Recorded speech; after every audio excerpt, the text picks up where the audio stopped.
All right. What's going on, everyone? Happy Wednesday. Free lunch Wednesday if you're in the office, right? That's why I see some of your faces in here. Don't lie. All right, let's get rolling because we got a fun packed day of some great information, and it's Awards Wednesday as well, right? Always an exciting day. So yeah, let's get rolling. Let's start with, as our usual, who's got something good to share?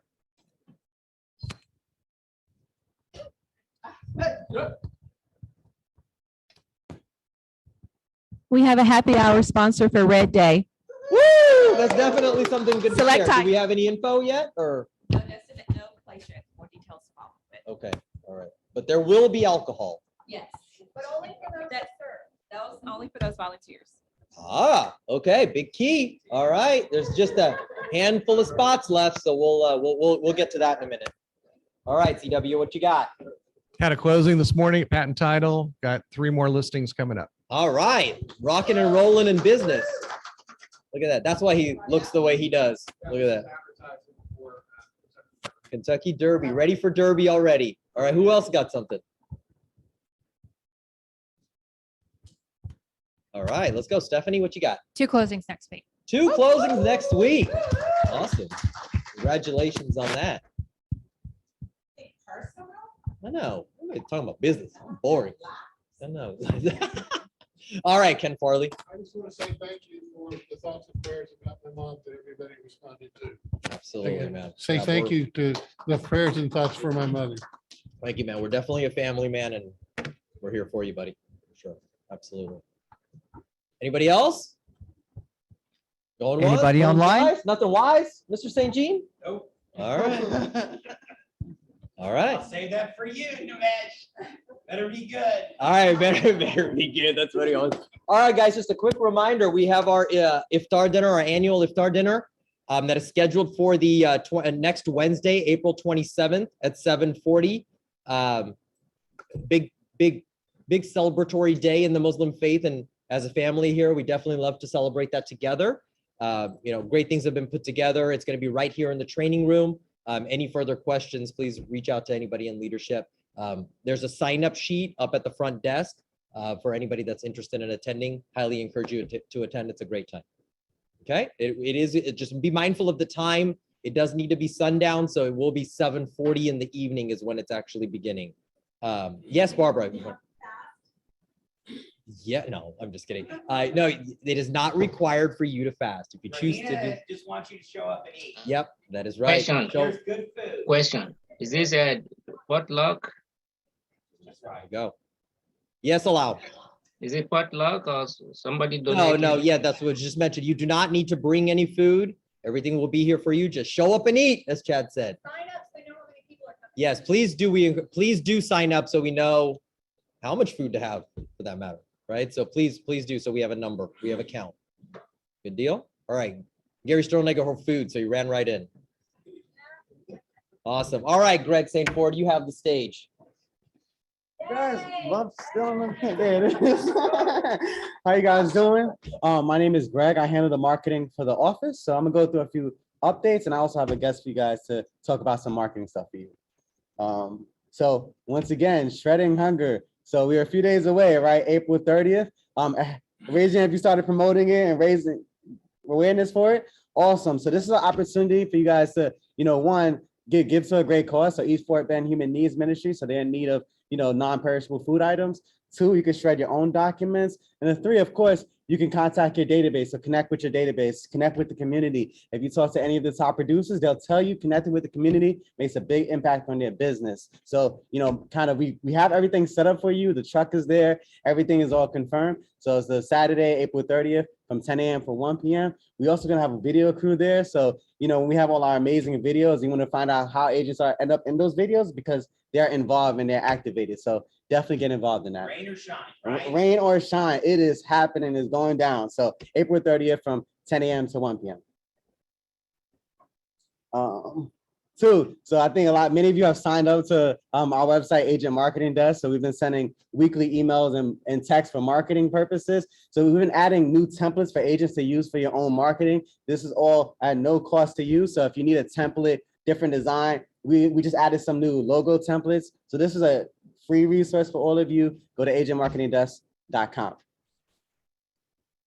So I have a special guest today. So Jordan and Laura from Seek Media. So many of you have seen many of the high production videos we've done for at our office, whether it's for some of our major events like Red Day, or for some of our top producers. Maybe you've seen a video from Sapna or Pam or Kathy Stubbs. So the person behind it, or the company behind it, is Seek Media. So this is Jordan is really great. He's been working with our office for quite a bit now, and I'll let him introduce himself and talk about a little bit about video for us. Sure, So everyone give him an early round of applause, please. Thank you. Thank you. And please just click at it, but Okay. besides. All right, perfect. All right, so I'm Jordan. I'm with Seek Media. Some of you guys have probably seen me around. Some of y'all have actually worked pretty close with me, and I've worked close with y'all. I see some familiar faces out here. Y'all probably will actually see me a little bit later here working a camera. So today, I kind of wanted to just talk about implementing video into your marketing strategies. How many of y'all are actually using video right now for your marketing needs? Got a show of a few hands.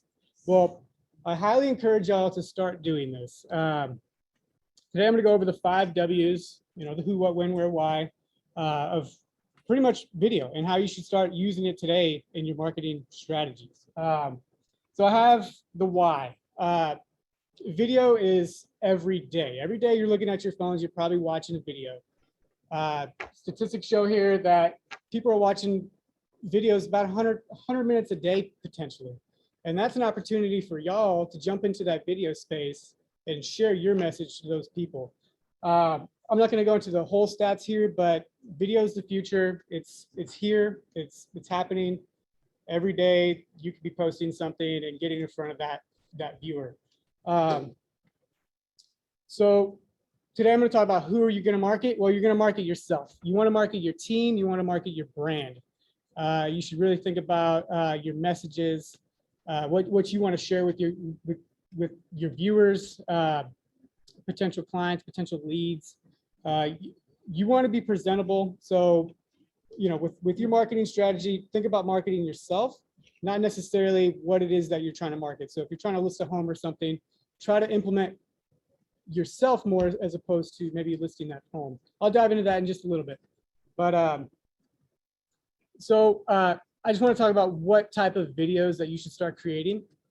If you go on Keller Williams' website right now, you'll see a web banner video.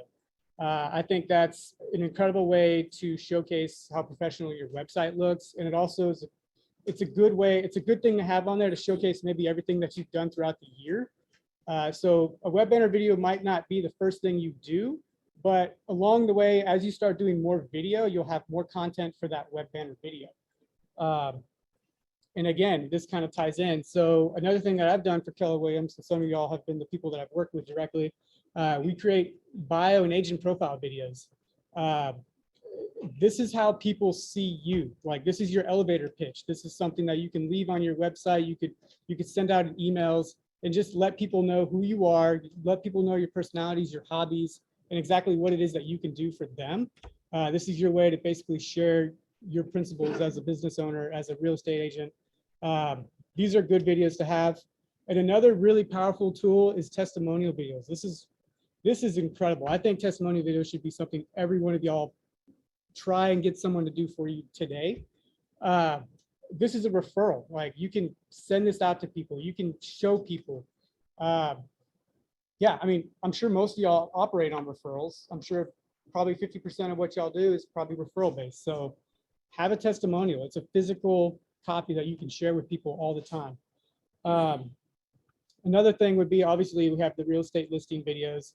This is a whole topic in itself. But if you have listings for sale, this is a great opportunity for y'all to start implementing video, start getting video into your portfolio. Another thing too, I'm sure a lot of y'all are area experts in your community. So use that knowledge and put it to good use, and maybe start making community videos and lifestyle videos based on that community. And also we number 6 and number 7 here, they kind of tie in together. These videos can be done together, but sometimes you can also just start making market insight videos. So I'm sure there's a lot of data sheets out there that show what what the current market is doing, inventory, differences between sales numbers, sales volume. Those are good topics to kind of bring up and talk about, share that information with your viewers. And then tips and Q&A videos. These are really cool. You can make them only about a minute long for each thing. So if you have tips or if you have questions, most common questions that people ask you, like what does a title company do? You know, just if people are asking you questions, this would be a good way for you to answer those questions in video form. So if you have something on your website, like a Q&A page or something, you can leave these videos here to answer some of those most common questions. And then also you can also do podcast topic discussions. This is a whole nother thing in itself, but that's another good way to show who you are and talk about things that you know best. So I think you should definitely look over this and start adding these to your marketing plan. So another thing is, when should you start, right? Well, start today. I mean, realistically, you guys should probably start 10 years ago, but it's never too late to get into the game. But if you're going to start, you know, assess your marketing strategy, really think about how you want to start using video and maybe what videos you want to start adding. You want to also list your video goals. Do you want to post weekly? Do you want to post daily, monthly? How many videos do you want to post a year? Just have that set out. You know, you don't want to overwhelm yourself. Video could be new for a lot of y'all, so you know, don't just dive deep into it until you're ready. But another thing is to you know, start with what you think you need first and what's easiest to get, and take advantage of opportunities to make and get video footage. So if I'm around and you see me, like, that's an opportunity. Like, ask me, I'm here. Like, you know, I'm here for y'all too. So ask for that footage. I mean, that's a good way just to start putting video content either on your website or, you know, just as a stockpile for later in the future. If you guys have a listing video, or if you guys have a listing, like a listing video is a perfect opportunity because you can kill two birds with one stone with a listing video. For one, going back to that banner video for your website, if we do a listing video for you, you can put that same footage on your website and just cut it up a little bit to where it fits your banner video length. So, I mean, use these opportunities, take the video and use it to your advantage. And then once you have videos, I'm not going to dive in too deep in here because I'm sure a lot of y'all know these websites here, but you know, obviously you should be posting on your website, Facebook, YouTube, Instagram, TikTok if you're not on it, that's a big thing. LinkedIn as well. We get a lot of good traction, surprisingly, through YouTube and TikTok, actually. For instance, with YouTube, a lot of our shorts videos, some of the most simplest content, I'm telling you, things that you would just grab out of your phone and put up online gets more views than some of the most professional work we've done. It's surprising. So just start there and just start getting those views. But you know, any video that you create, definitely put it on your website, definitely share it through all of these platforms, send it out to all of the people in your email list once you have that content. So, that's really going to conclude what we have, but you know, this is our growing team. You got me, I'm Jordan, you got Laura, that's my wife, she's in the back.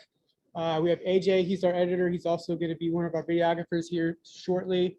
And then we have our newborn here, she's only 2 months old, and she's going to be taking over the business soon, maybe in the next few weeks here, I don't know.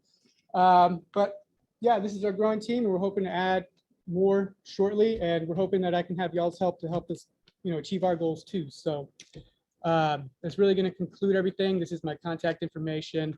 If you'd like, we're going to be here to the end. So if you guys have any other questions, feel free to find me, and we can talk about how we can start adding video to your marketing strategy. So thank you for your time.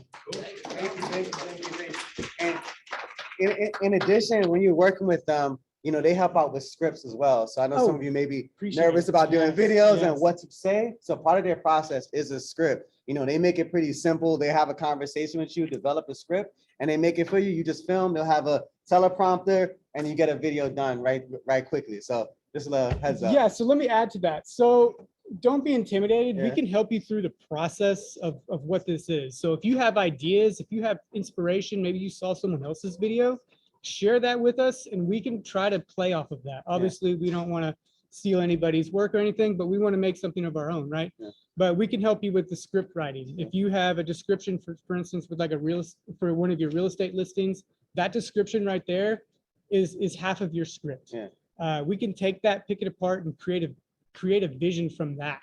Yeah. That's a good start. And once you have a script, we can come up with a storyboard. Yeah. A lot of times we come up with some of the stuff, day of, Yeah. just because we adjust on the fly, and then we go into production. We film, we edit, and then you share. So. Cool. Yep. Awesome. So thank you again. Yeah, thank you. again. Thanks, everybody. So like you said, if you see him around and he's filming us at an event, just say, film me too, and then get the footage from. He just said it, so make it happen. So thank you, Jordan. Yeah, The message from our. Thank you, Greg. Appreciate it. Yep. Awesome. Appreciate it. Good deal. All right, start getting those videos going. Greg, were you one more? Oh, come on up. You ready to come up? Yeah. All right. Do not forget about Red Day. When is it? May 12th. All right. We're still looking for we have a handful of slots left, right?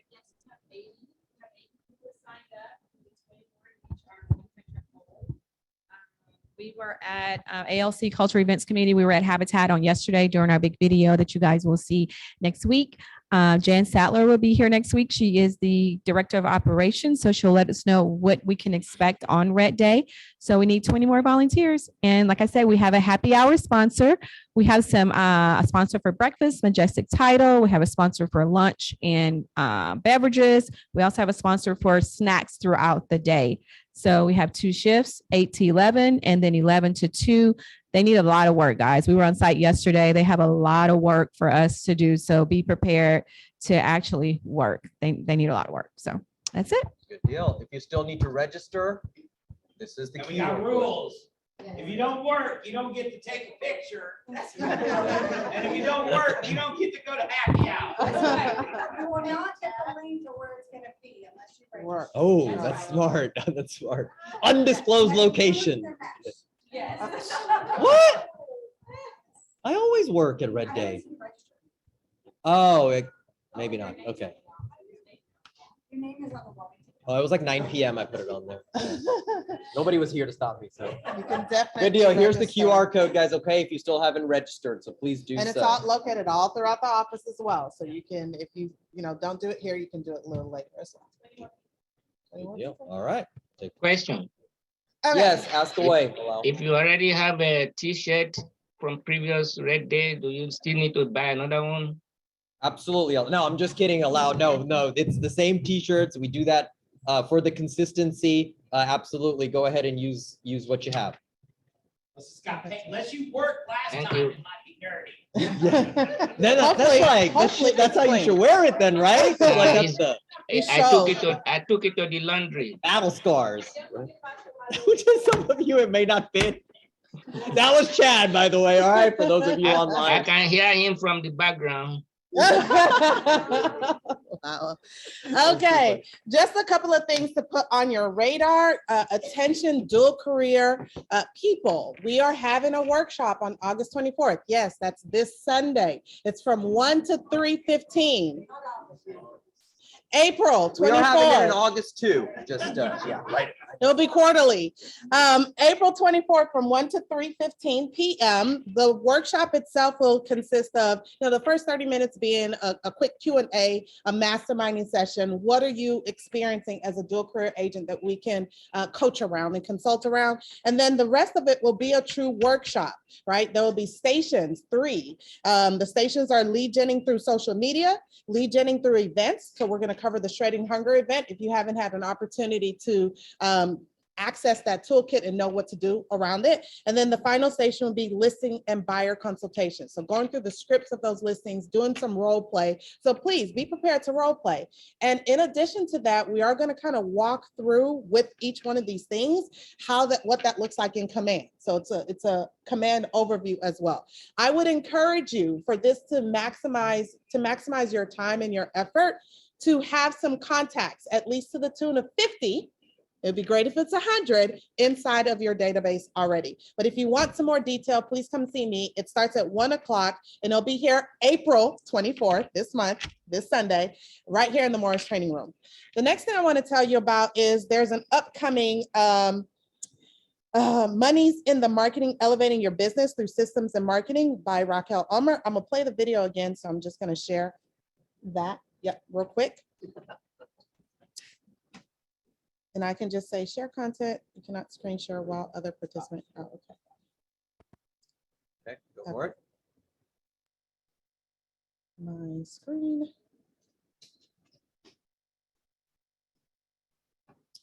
Real quick, I had my Dropbox open. You haven't shared it yet, though. I'm not. No.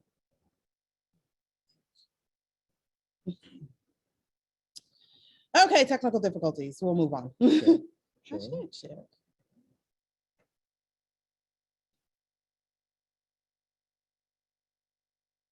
Don't worry.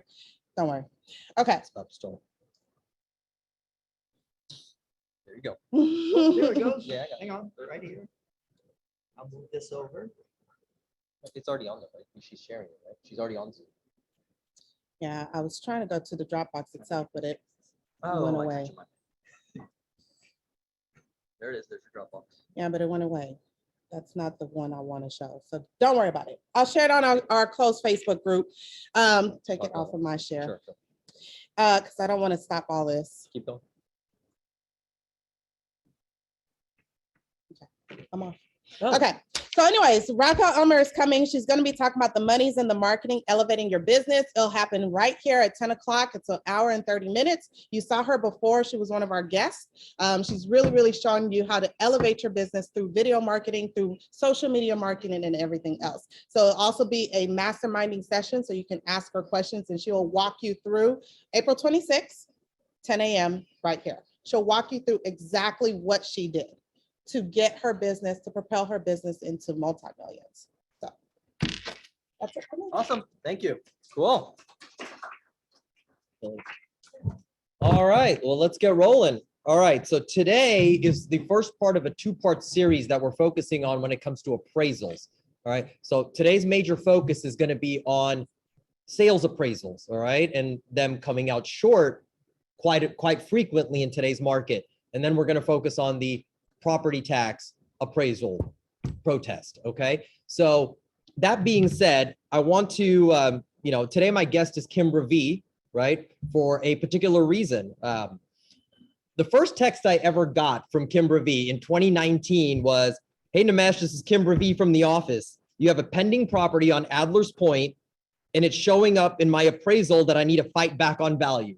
So that's how Kimbra V breaks the ice, right? Because she is one of the masters, like I call it, of appraisal. So appreciate you joining us on this. So I'll have you take the stage.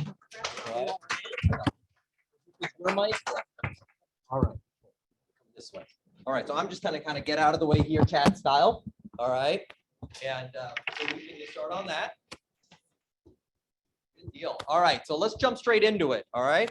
So let's just talk about the market first. What have you kind of been seeing in regards to appraisal results compared to sales price over the last few Honestly, I haven't experienced a lot of low appraisals, mainly because I bulletproof my transactions with appraisal waivers. So you don't get privy to the information on an appraisal if you're the listing agent and that appraisal waiver's out there. I am hearing from others that they're starting to see more and more appraisals come in lower than what the agreed sales price was. So it's something to probably start learning about how to approach it. Okay. So let me ask you this, pick your brain on this. Why are they still low appraisals if, let's say, the market's been, pretty strong over the last couple of years, right? It's been a seller's market for nearly 2 years running now. Why do you feel like they're still coming low if there's supposed to be comps out there? My opinion, we've been on a trajectory constantly going up, and I'm clocking in over 20% last year and whatnot. I believe it's going to start leveling off. We can't keep going at that rate for a long extended period of time.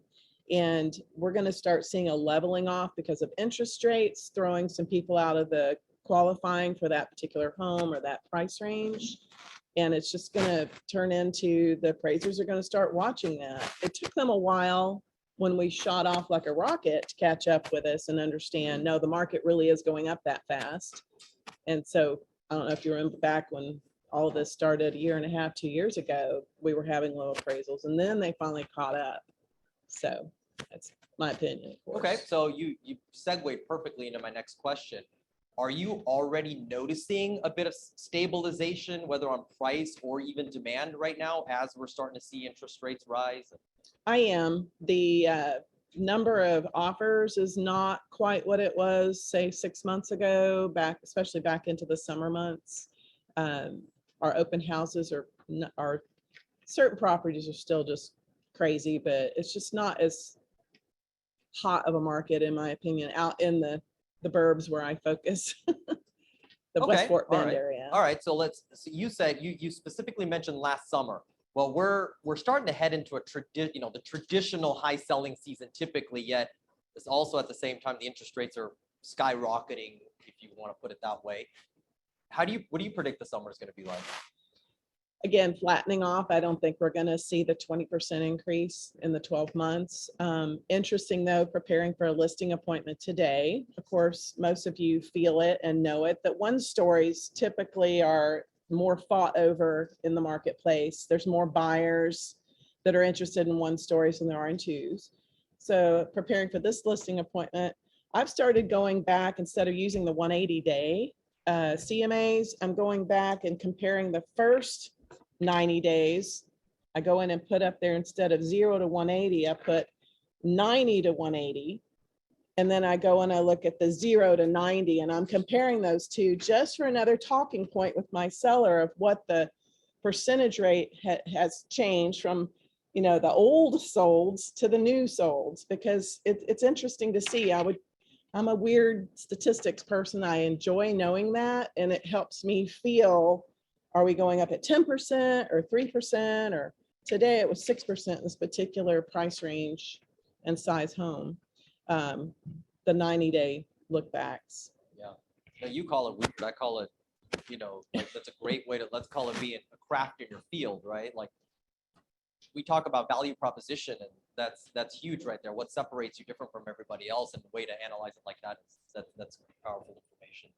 I appreciate that. All right, let's jump straight into what we're actually wanting to talk about. That's the appraisal process, or protesting an appraisal from a sale. So first off, what's the best way to understand a low appraisal and what to look for in the report? Of course, the first thing is you just get a number thrown at you and you sit back and freak out. Oh my gosh, how did that happen? So I don't know how many of you have taken the time to look through an appraisal. It's a lot of numbers and boxes and a lot of information, but when you dig down to what change, how they're comparing your subject property to other comparables, you want to know, are they looking at all recent solds? Are they throwing pendings in there? Are they looking in the same neighborhood, the same type home? For instance, the one that blew me away one time, and I just came out of my seat about it, was they were comparing a 2006 2-story to a 2014 1-story. You just don't do that. And I literally wrote that back to the appraiser and the lender. I was like, no, there's plenty of 1-story comparables out there. So understand those are different animals in most cases. I'm sure there's times when there's not enough inventory to look back and say there's 6 comparables. They usually need 6 recent sales to make up the adjustable comparables to your subject property. The other thing that I've always been surprised about was the square footage difference. They're going to take your property and find one that maybe is 100 square feet smaller, but it's in the same price range of what you sold. And they're going to adjust that property by adding square footage price to it. And we think of it as, well, that house, mine is priced at $130 a square foot. But if you look at what adjustment they're making, it is not $130 a square foot adjustment to the one that sold. So start watching, what number are they using on that square footage price? And I've actually called appraisers several times, not from a combative standpoint, but I want to know and understand, so I price my next property correctly. So a lot of what I've come up with is just from conversations like that, literally calling those appraisers and asking for help.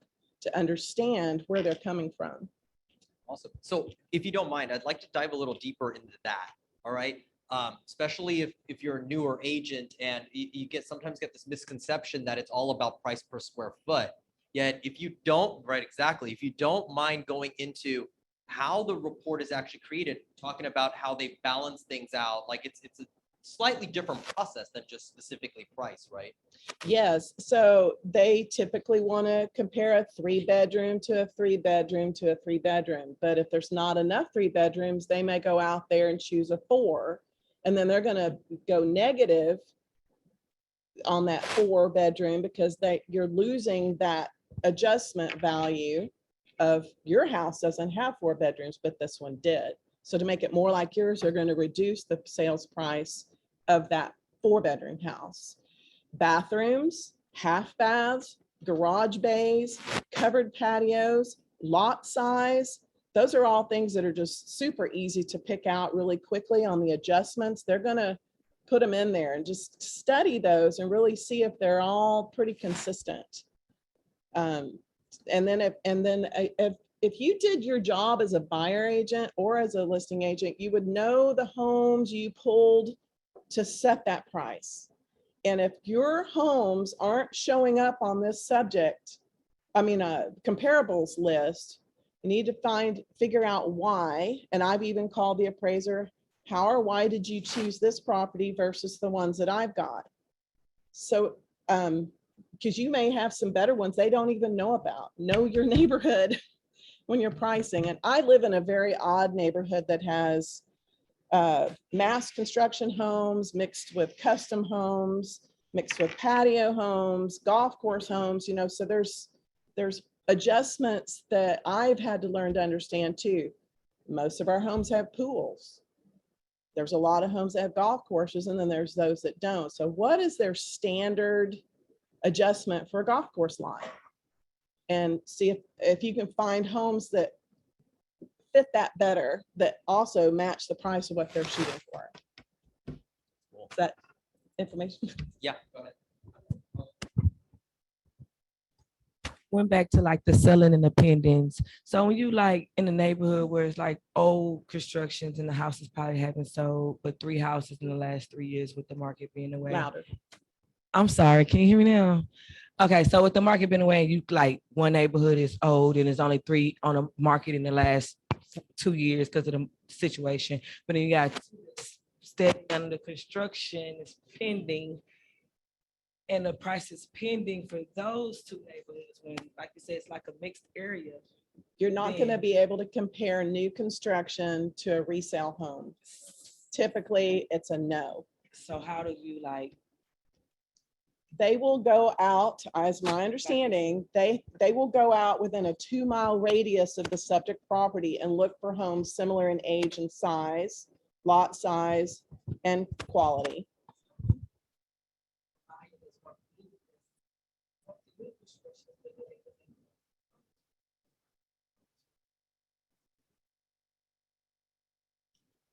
I'm not sure I'm hearing. So she's basically saying like, well, if you have a buyer looking at the new construction, but they're looking, but they're looking at the pricing of the resale. Yeah,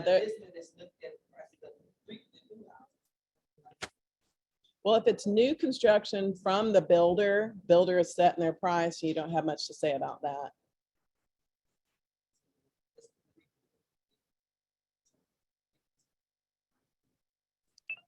Well, and that's more of an educational conversation you need to have with your client. Yes, regarding the differences between resale and they're not comparable. And a lot of times, like for instance, one of my favorite wins was the appraiser knocked me down 20,000 on a house that I was flipping. And he used a property that said it was on the golf course when I knew for a fact that house back to a trail that led to the golf course. And I was like, no, that adjustment is incorrect because my house was half on the golf course, half not. So, it's just, and we go in those houses, right? Your neighborhood, you should be visiting properties in your neighborhood or studying them. Yeah, that's what I was gonna ask. I did. I did. It did it, but that was back in the old days.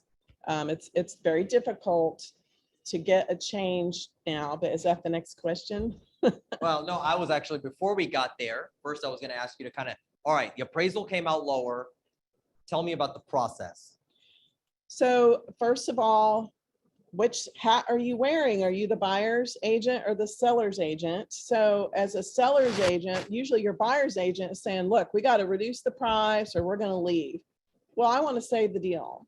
And of course, send me that appraisal so I can look at it and see if there's any inconsistencies or things that I see as a problem. If there is something that is a glaring error, these appraisers, they're human. Sometimes they change, what do you call it? Transposed numbers, and, or they don't understand a neighborhood. And I'm able to go back and say, you chose this one, you shouldn't have, because it had da, da, da, da, da, and my property has this, and I have one that looks more like mine. So I would write by address where I think he failed in a nice way. Just point out things that you may not know about this property. I'm an area expert. This is what you may not have known about this property. I know that that carpet is 22 years old. It looks good in the picture, but it's 22 years old. Mhm. And my property had 6-month-old carpet, or whatever it is, whatever component might have changed the effective age of that property. I've heard them use that word. So another thing I like to do for my sellers is I create a sheet called Things Buyers Want to Know. And I ask them to fill that out for me during the time that we're listing the property, because I say I use this for 3 reasons. Helps me advertise your property. I like to put in there the age of the major components that would make a buyer go, ooh, that house is worth more. It's got a 2-year-old roof, but none of the others say what age the roof is. That's a pretty big component. Age of the appliances, your flooring, your counters, any recent major remodels or updates to the home. All of those start adding together to an effective age of that property. Even though it's a 30-year-old house, it was completely remodeled 3 years ago. That's going to actually have some bearing in how an appraiser looks at your property. All right. So then you have to find out if the seller wants to fight it or not. And if the lender is open to helping us get this information back to that appraiser. It's very difficult to ever get an appraiser to change their mind, because the truth is, if they ever have to change what the report was that it was sent in, they could wind up with a mark on a black mark on them, and they might get passed over in a choice of appraisers in the future. So that they're very hard to literally get them to change. So do you ever maybe leave a piece of information on the counter or anything like that in the kitchen, like your little sheet, like you said, or a packet or a comps or anything like that? I used to, but I mean, I've even had guys like literally pick it up in front of us and throw it away, or they've slammed the door in my face, hung up on me back when it first turned that agents are no longer allowed to talk to appraisers. I was just horrified how rude they could be. But we did used to get up in their face and give them gifts and all this stuff back in the day. So I get it. Okay. So then I've changed my focus to, they're not allowed to make an appointment without, to see the property without making an appointment. I need their contact information, and I'm always coming from contribution. I have some information about the house and the neighborhood that might help you in your assessment. May we send that to you? And they'll give us an email address, and I'm sending them the things buyers want to know. If I really feel we're scraping the sky with our price, and I've got to really dig deep for how I'm defending that value or that price, I'm going to write a dissertation on every listing that I've chosen to compare to and set the price with, give them more information. And then I send, and we give that all to them before they come to the property. Do you ever get appraisers when they set the appointment asking you, oh, is there anything I should know about the property? Yes. Yeah. And I have appraisers calling me about houses that I might have sold that they're looking at. Oh my gosh, you had that was the highest price per square foot ever sold in the neighborhood. What was so special about that house? Because I've got one over here that's trying to do the same thing. And they'll ask me to, just because they can see the volume of homes that I've sold in that area, and they feel like I know the inventory and I'm happy to share. Got to stay friendly with them. Question from home. Question from Zoom, I guess. Do you have that list that you potentially, I guess, show to the sellers that buyers would ask? Do you have that digitally? We do. I can send it to you, or would it Sure, be yeah, Norman? you can. We can put it in the Facebook. I can group. share my things buyers want to know. We've actually created it used to be handwritten only, but now we've created an editable Word document that they can just type in the information. Thanks. And honestly, between you and me, I look at it as like, yeah, that 32-year-old air conditioner. I don't think we need to mention that. Yeah, all right. That's smart. That's Put the smart. good stuff on there. Yeah. Okay, So. you mentioned a little bit, you alluded to a little bit about being a listing agent versus the buyer's agent. Can you just kind of go a little bit more into that? Like, do you change your mindset or your drive depending on what side you're representing? Obviously, as a seller's representative, I want them to pay what they promised they would pay in that offer, in that contract. But if you're the buyer's agent, you're walking a really weird line between fiduciary duty to fight to get them the lowest price possible versus listen to the listing agent's information and try to help bring the price up.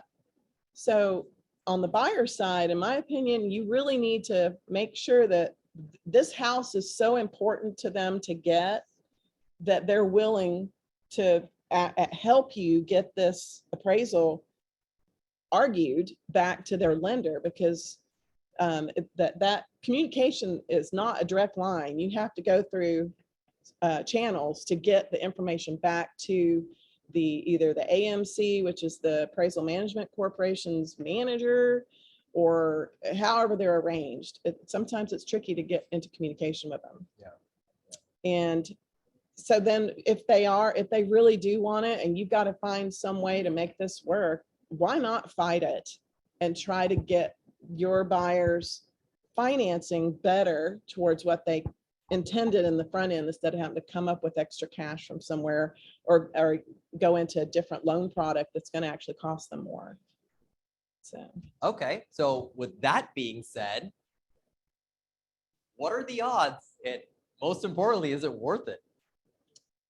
I always think it's worth it. I'm just that argumentable kind of person. I think I'm right. I think they need to know that I think I'm right. And if it works, hey, it's awesome. If nothing else, I've learned a lot more about the appraisal process, my neighborhood, and you look like you're doing your fiduciary duty for your client, fighting for what's right.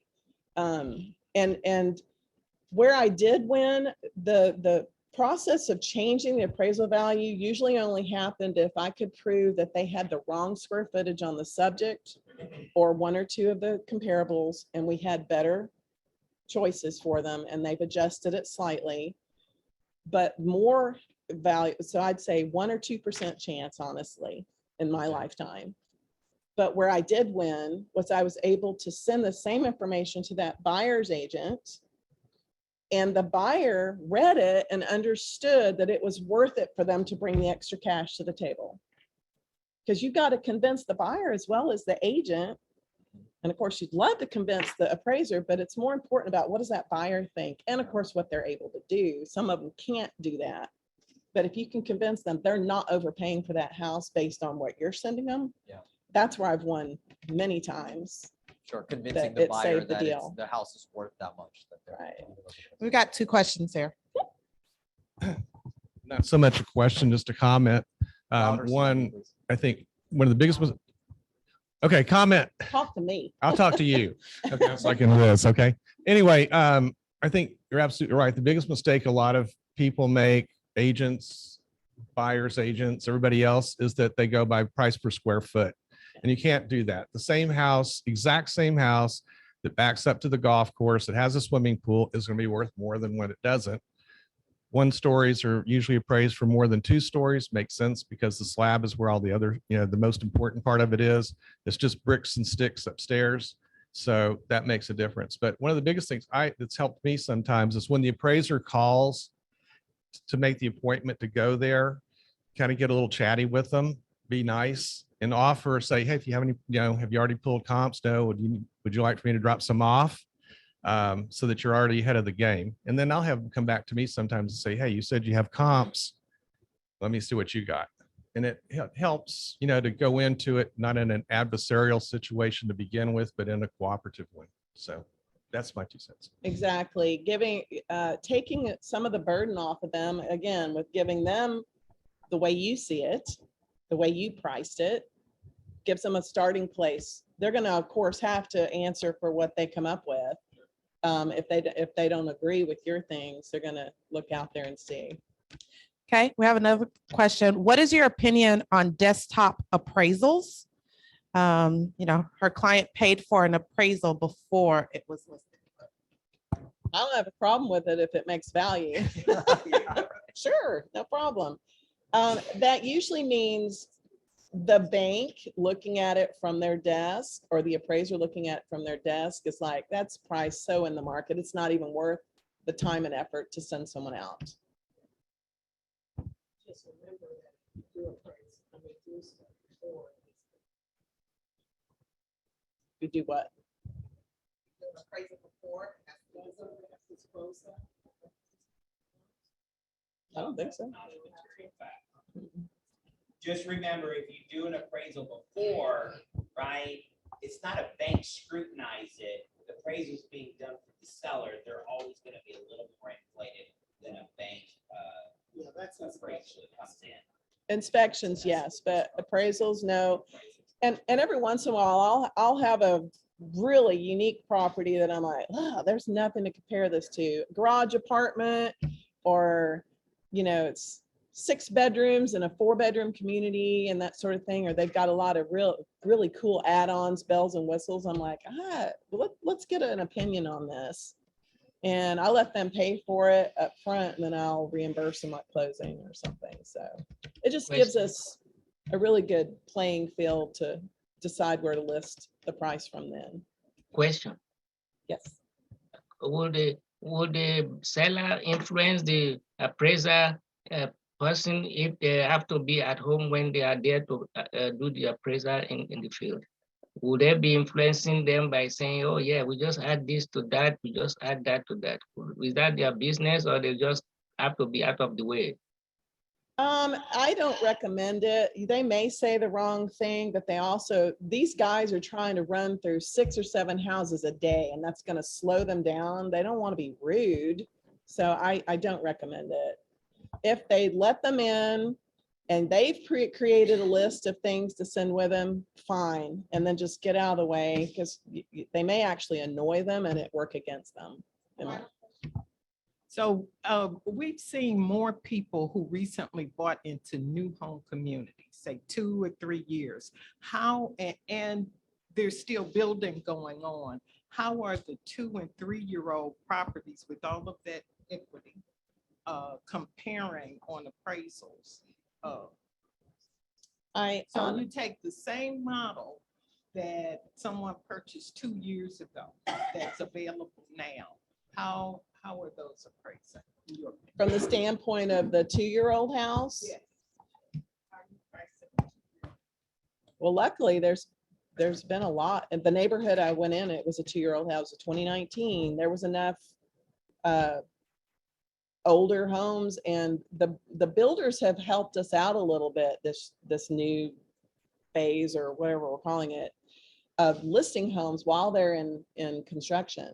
So it's kind of good to know what the newer ones are, and you're just going to have to do some adjusting for what the brand news are going for, and then hope that there's some 2 or 3, 4-year-old homes. If they're within 2 or 3 years, I'm going to pull them in and I'm going to look at every single one of them. I don't pull up a CMA and send it off. I open every single one of them and scrutinize, read what the agent had to say, look at every single picture. What can you deduct? Why this house went for 119 a square and this one went for 129, or whatever the total price is. And yes, we're not supposed to, but realtors, we always wind up in the price per square foot realm. But then you've got to fine tune it and adjust it to really know what your seller needs to know about, or your buyer, about what that house is truly should be priced at or valued at. My Does that biggest make any aha sense? from this is that one, study that report, right? Because there's a lot of details in there that could be adjusted still that you can find in there, right? And second, be extremely detail oriented because it's clearly not as simple as a single piece of information. Well, and then if you have to, if the buyer's not willing to come up and you've got to talk to your seller to keep this deal together, you also need to explain it to your seller. This is why they're not supporting the price that we've put here on the contract. They're counting this against us, and just help them see the reality. Reading appraisals is kind of like reading a C++ programming book for fun, but you really can learn a lot. You really can. So I encourage you, if you can get your hands on any of them from any of your buyers, just start studying them.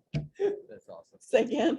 I said there's some young agents here saying, what the heck are you Oh talking yeah, about? that's so old, back in the Yes, old programming days. All right, darling, any last parting words, any piece of advice? Well, stay out of trouble, list your property properly. I go out and that's why I'm doing these 90-day and the 180-day looks, to see where is that line going, so that when my seller lists now, we're not going so far out there on that trajectory, because then you're opening yourself to problems. And if you do that, you need to cover yourself and explain it. Mr. Seller, I feel like you're going out on a cliff. I would rather a price where I can stand on a soapbox and argue all day long about how right we are priced. And if the buyers decide to go up there, then that's their problem. And we're going to ask them to cover that difference and show us the money, show us you can do it. So Awesome. that's my part. I have a question. Can I Can ask we it? actually, we're pressing time now because we Sorry. do have awards. You're good, Kimbra. Can we actually get them asked on the Facebook group? And if you're in-house in here, then Kimbra's obviously going to be in the office, I mean, in the training room. If we can get more questions, clearly this is a super popular subject. Just ask in the Facebook group and Kimbra will definitely chime in. Absolutely. Okay? Absolutely. So Thanks. that way the group can see. Thank you guys. Appreciate it, Kimbra. Awesome. All righty. Here we go. The one and only. That's a Norman. One and only Norman. No, not As me. always. I'll let her go after me. That way I don't look bad. It's awards time. Yes. it All sure right, is. awesome. I love recognizing our awards winners from the last month. I find a lot of agents are motivated by competition and recognition, and I love to be the deliverer of that good news. So here we go. First, recognizing our top listing individual agents from March. We have here it is. Okay. We had we're up here. We had a four-way tie for first place, all with 3 units. We had Sahar Khatib, Robbie Yansky, Sapna Patel, and Sharon Parker. Congratulations, guys. And then our top teams, we had the Diaz team and of course, Kimbra V, first and second place top listing teams. Way to go. And then our top groups, we had the SIA group with 7 listed units, followed by the BNP team with 6, the Kathy Stubbs team with 5, and the Audra O'Neill team with 4. Congratulations. And we need more listings, by the way. All right, so our listing volume winners. In first place, here's a name that you may not have seen before, Rima Malhotra. Congratulations. It's an up and comer. I look forward to seeing some really great things from you. Just shy of 2.9 million in listed volume, followed by Sapna Patel with 2.3, Cade Kager with 2.1, also a name that we should be seeing again soon. Akil Verk in fourth with 1.6 million, and Susan Garzinski with 1.5 million. Congratulations. And our top teams, we have in first place the Diaz team with 1.3 million, followed by the Kimbra V team, the Butch Watterson team, the Ducats, and the Purchase Group. Congratulations, teams. And then our top groups, we have the Kathy Stubbs team with 3.2 million in listed volume, the BNP team with 2.7 million, SIA group with 1.8, and the Audra O'Neill team with 1.3. Moving on to our top individual closed units. Jamie Castens leading the way with 9 closed units in the month of March. Woo-hoo, yeah, that's exciting. Akil Verk and Sahar Khatib tied with 7, and then followed by Lyle Mugi and Mona, who for the month was an individual, tied in 3rd place with 5 units. Congratulations. And then we have the Diaz team in 1st place with 11 closed units. And we got Ernest here. Woo woo. We know Valerie closed them all. So that's the joke, right? Team effort. Followed by the Flores team, Israel and Tara, and the Burgess group, and the Day team. We have Mike and Linda here with us today. Congratulations. And then our top groups, the investor group closed 23 units in the month of March. Woo, that's a nice number. Followed by the BNP team with 15, the SIA group with 14, the Audra O'Neill team with 11, and the Kathy Stubbs team with 10. So congratulations to our top groups. Adjusted closed volume. This is based on a 3% commission. In 1st place, we have Jamie Castens with 2.8 million in adjusted volume, followed by Audrey Zavasathy with 2.4 million, Sahar Khatib with 2.3, Eden T with 1.8, and Celeste Calvert, another new name, with 1.5. Congratulations. Our top teams, the Day team, whoop whoop, with 3.2 adjusted closed volume. Way to go, guys.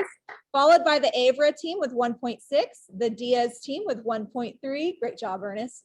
The Burgess group also with 1.3, and the YA real estate group, that's Yuman and Azam, with 1.2 million. Congratulations. And then our top groups, the BNP team closed over 5.1 million in adjusted closed volume, followed by the investor group with 4.7. The Kathy Stubbs team with 3.8, the Audra O'Neill team with 3.5, and the SIA group with 2.3. So fun numbers. Great job, groups. And this is one of my favorite slides. This is Triple Crown Award winners. These are agents ranked as individuals that have closed 3 or more transactions in the month. So we have all of these lovely agents: Karine D'Souza, Tasha Hippolyte, Sahar Khatib, Angie Farish, Jamie Castens, Brandy Zemas, Theo Lowe, Lyle Mugi, Mona Parikh, Winona Smith, Akil Verk, and Eden T. Woo woo! Great job. I love seeing lots of individual agents on this list, right? Because there's a lot of agents seeing success. Okay. And when you're closing deals, you're capping. So I want to recognize the agents that capped last month. Now they get to enjoy 100% commission.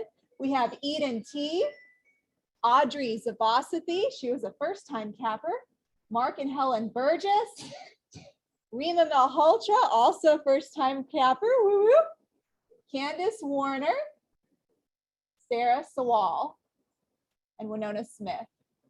Congratulations to all of our cappers.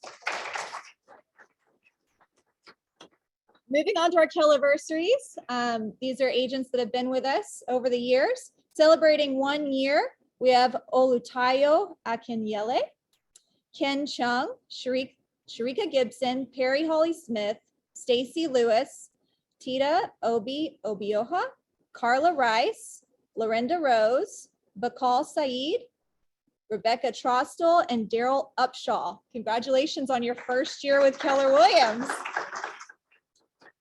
Celebrating 2 years, we have Mei Fong, Jeslie Hinajosa. Hey, Jeslie, congratulations. Kizzy Laborde, Denise Parrish Gray, Daphne Winters. Celebrating 3 years, we have Akil Verk, Irma Iriola, Alaba Olane Pekun, Viril Thakar. 4 years, Brandon Hood, Barry Donaldson, Ken Farley, whoop whoop Ken, Jeanette King, Anand Malik, Carla Menegas, and Taka Valentine. 5 years, we have Kwame Cyrus, Gloria Ilachanwu, and Melody Irvin. 6 years, we have David and Diana Barnett and Angie Farish. 7 years, Theo Gaitaneros, Mona Parikh, Tara Flores. 8 years, Jamie Castens. 9 years, Noemi Gavia and Terrell Smith. 10 years, Kat Ankrum with Keller Williams. And 11 years, Bernadette Azu. Congratulations. And I just want to point something out to our agents that have maybe are in the business 1 year or less. Some of these names on here you're seeing as these top award-winning agents. And some of these people did not start at another brokerage. They started here. So within 7 years, 5 years, 3 years, you could be on this board. I just want to point that out. So the possibility is there. Take it. All right. Moving on to our first listings. Congratulations, Brad Countryman, for your first listing with Keller Williams. Whoop, whoop. Followed by Camilla Lopez, who is so new, I didn't even have a picture. Congratulations, Camilla. Also, Celeste Calvert. She was a name that we saw earlier. Congratulations on your first listing. Beth Spearman, congratulations on your first listing. And Tahira Harrell, congratulations. Woo-hoo. And these are all productivity coaching agents, aren't they, Nikki? Yes. Yeah, so that's exciting. I like to see that pattern, and we'll start seeing their names in more awards. Celebrating your first closing with Keller Williams, we have Anuradha Nigam. Congratulations. Woo-hoo. Also, we have Celeste Calvert. You list it, you sell it, you get on the award list. That's how it works. All right. And congratulations, Celeste. Also, we had David Dozier. Congratulations, David. Also, Derek Bliss with his first closing with Keller Williams. Congratulations. And then also Tahira Harrell. You list it, you sell it, you close it. Congratulations, Tahira. That's all of our awards. Thank you so much. I love recognizing our top award-winning agents and those that continue to stay with us and do business with us every year. It's a privilege. All right. Thanks so much. Thank you, Ron. Go, Dale. Come on, buddy. There's our get our allied resource partners. Take it away, Dale. You got it. Looks like it's you. Well, today. hey, on the subject today of appraisals, one of the biggest things on an appraisal that is contested is the square footage. So a lot of times what we see, if you recall, an appraiser goes out, he uses laser measurers. Part of the appraisal is to measure each home and get an accurate square footage. If you have buyers that are looking at homes and they think that they're getting a 3,800 square foot home, they're looking on the HAR listing, they're looking in HCAD or in Fort Bend CAD, those are exterior dimensions only. What that means is that if you have a foyer that is open and an upstairs or a great room downstairs that's open upstairs, that what's called the GLA, the gross living area that you can actually walk on and feel and touch and put furniture on, is going to be different than what the exterior measurements because of hollow spaces in the house. So sometimes buyers get the idea because they've seen something that says I'm buying a 3,800 square foot house. When that appraisal comes back, it may show that the actual gross living area is only 3,500 square feet. Some buyers, I've had this recently come up, think that they're getting a 3,800 square foot house, and then they say that I want a discount on the price of the house. The appraisal was done based on comparable sales for the house. Did the buyer buy the house because it has 4 bedrooms and 3 bathrooms and a kitchen? Or did they buy it because it had 3,800 square feet? So that's a conversation. The only thing about the mortgage industry that is subjective is the appraisal. It's an actual opinion of value based on comps. They use the same information that you as agents are going to use. That being said, you've got to be able to have this conversation with buyers agents and when you're looking at an appraisal, because there will be some discrepancies. We're here for you. I know we're short term. Thank you. Appreciate it. Powerful info. Great. I love how you connected it all together, man. Awesome. All right. Our wonderful lunch sponsors, come on up. Doing all right today, Virginia? Awesome. Welcome, WFG. Thank you. Take it away. Thank you guys. So Cookie is not here with me today. For any of you who know Cookie, she is in Las Vegas right now but on a work trip. I wish it was for fun. Work trip, right. Staying at the Aria, suffering. But I am Virginia Rogers, and I have a couple ladies from my team here. We are with WFG National Title. We are soon to be your neighbors next door. We got our Sugarland permitting approved finally, and should be in our suite next to y'all within the next, I hope, 4 to 6 weeks.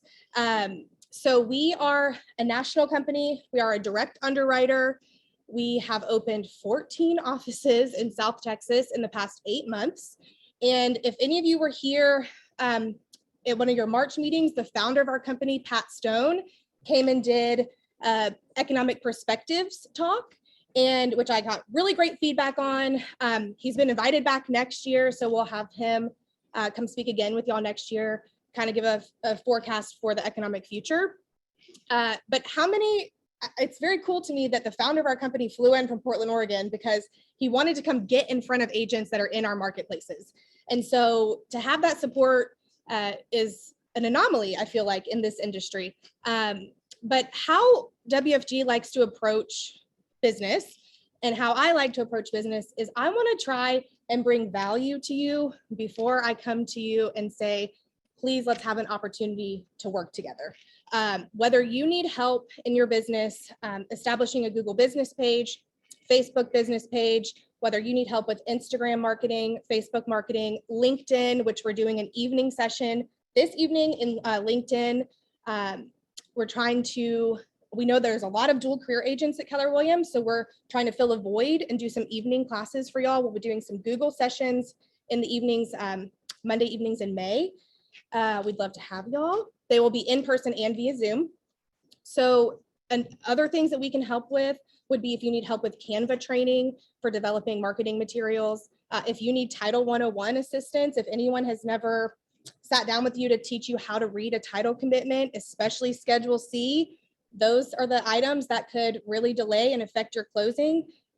We would be happy to sit down with y'all, give you some one-on-one or small team attention. But the paper you have in front of you is a review that was left unbeknownst to us. I actually teared up when I read it. But Justin Duffield, we've had the honor of working with him and creating an advocate in him. What I like to do is I like to sit down with an agent and I bring in an escrow officer before the first time we have a chance to work with you guys. And we like to outline your expectations. What are the points that are really important to you in the file? How do you like to be communicated with? Do you have a transaction or team assistant that we also need to be looping in? Can we call them and get their feedback on how they like your files processed? We want to make sure it's catered to you and your needs and your expectations. So if we know those out the gate and we're transparent and we're all on the same page, we know that it'll be a stellar experience. And sometimes we might only get one chance to work with you. We want to make sure it is memorable. So if your current title company is not doing that, or if you haven't heard from a title company yet, we'd love to touch base with you guys, sit down, find out your expectations, see how we can help you in your business. And I hope y'all are hungry. I was told, I think pizza and salads would be good. So that's what we did. And our team will be here to mix and mingle. I have Stephanie Abear in the back. Wave your hand. She has been in the industry for 8 years. And then Berta Quiros has been in the industry for 19 years. She is bilingual in Spanish and English. And our branch manager will also be here. Hopefully shortly. She was in a meeting. She's been in the industry for 20 years. Her name's Erica Rivera, and she is also bilingual in Spanish and English. So for any of those needs, we would love to connect with y'all and would welcome an opportunity to sit down with you, see how we could help each other be successful. All right. Awesome. Thank Reggie. you. Appreciate it. Always lovely having you. Awesome, guys. Thank you for joining us. Hope that was really informative. Congratulations to all the award winners. See you around. Enjoy your lunch. See you, Zoom. Enjoy the rest of your day. Make it productive. What's that?